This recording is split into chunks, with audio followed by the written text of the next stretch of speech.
Eddie Bale took his idea to the Empire Children's Fund, to Children's Relief, to the Youth Emergency Committee.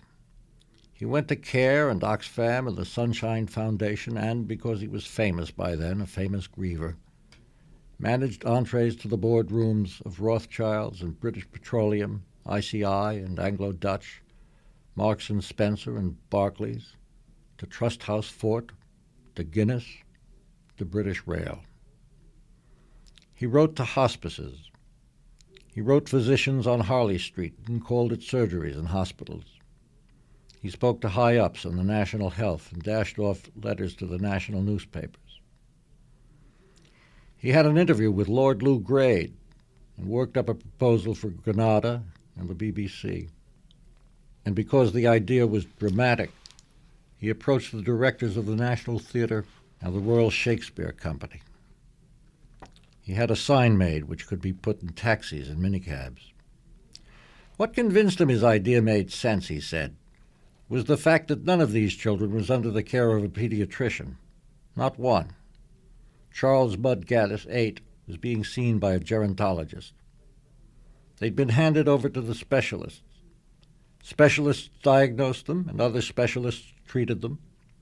If you could call their courses of experimental drugs and dollops of nuclear medicine and being zapped by lasers treatment. They were tortured not into health, he said, but into, at best, brief periods of remission. They died in pain, language torn from their throats, or, what little language they had left, turned to an almost gangster argot, uncivilized, barbaric as the skirls and squeaks of bayed prey. He spoke, he reminded them, from experience. And here his auditors looked away or cast down their eyes, for by this time there could hardly have been an adult in all the kingdom who hadn't heard of the ordeal of Eddie Bale's son. 11 operations in 3 years, desperate flights to Johannesburg and Beijing, even though the Bales weren't Catholic, to Lourdes, and even, though they weren't suckers by nature, to the gypsies, to anyone, finally, who promised to lift the curse. Why 7? Well, it's the Magic Kingdom, which is Disney World, 7 dwarfs, 7 terminally ill kids. 7 seals? 7... No 7 seals, the 7 dwarfs and the 7 terminally... And also, the fact that I got the idea when I was in London with Joan, and we had tickets for a play, and we were waiting to go out. Joan was getting herself ready, and I was watching the news on television. And I saw this 3-minute film clip of these kids being taken off to Disney World, British children, and there were 7 of them. At the time, I said to Joan, first of all, tears were rolling down my face. This was the saddest thing I'd ever seen in my life. And I said, Joan, this is what I do with the sad things in my life. This would make an incredible novel. It would be wrong to do it, but it would make an incredible novel. And as a matter of fact, it did make an incredible novel. Is it still wrong? To do it? No, because when I said it would be wrong to do, I meant that the temptations to be maudlin, opportunistic, sentimental, and manipulative would be immense. I mean, in a kind of way, the material is so fraught with those things that it would be wrong to try and write a novel and succumb to those temptations. And so the challenge for me in writing this book was not to succumb to any of those temptations. These 7 children with these terminal illnesses go to Disney World in Florida. Bale takes his case to absolutely every industrialist in England. Nobody will look at him. So he goes to Buckingham Palace and gets an interview, gets an audience with Queen Elizabeth, who writes a check. She writes a check for something like £20, and Bale looks at it, and he's very grateful, and the Queen says, "Don't cash it." And he says, "What do you mean, don't cash it?" And she says, "Don't cash it, just show it around." And and when you've raised your £20,000, which is what he'd asked the Queen for, send it back. And she says, or he says, "You want it back?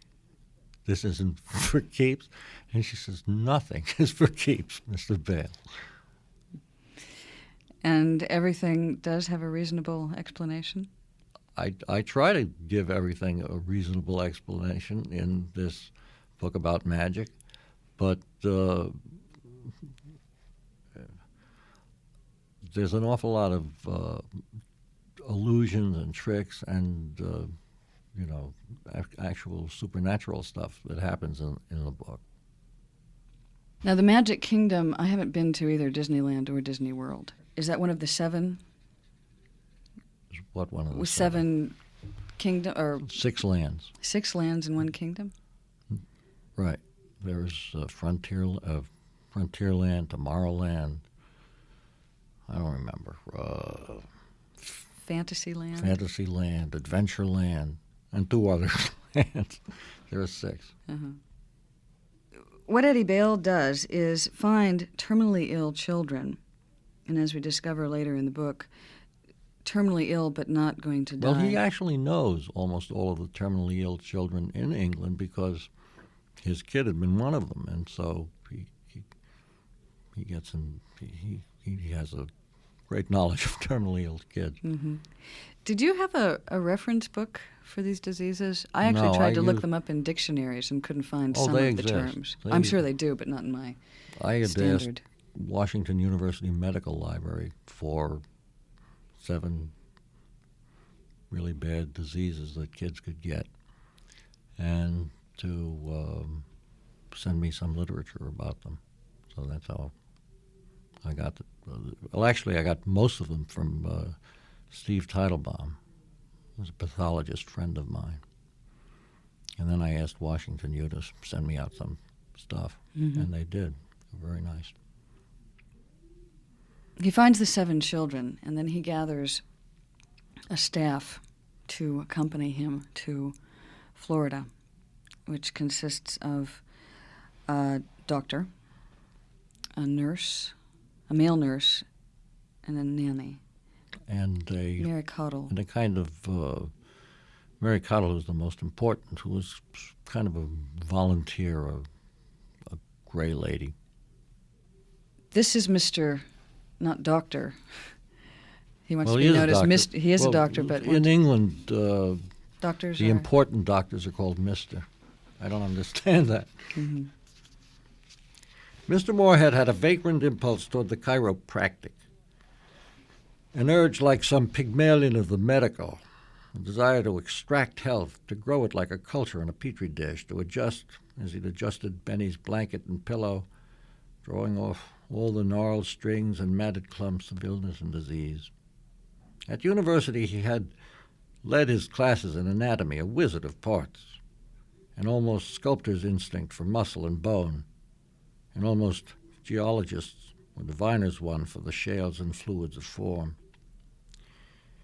He could tell at a glance the distortions on an anatomical chart and all the split ends of an internal organ badly drawn. He had an artist's eye for the human body and, in museums, would actually diagnose statues, excitedly explaining to astonished friends, even to strangers, which statues and pictures were modeled from life, which were only the sculptor's or painter's platonic ideal. Michelangelo, he thought a fraud. If there had been an actual model for David, he'd once told his professor, he'd probably still be alive, and had a theory that her incipient goiter would almost certainly have killed off the Mona Lisa before her 30th year.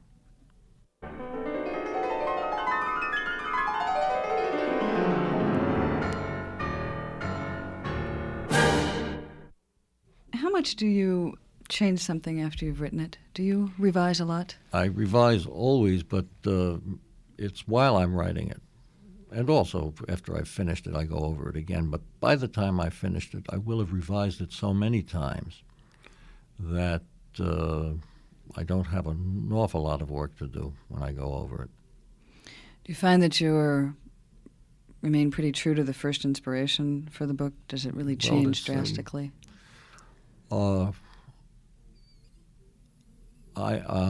mean my initial notion of the book? Or even the first words?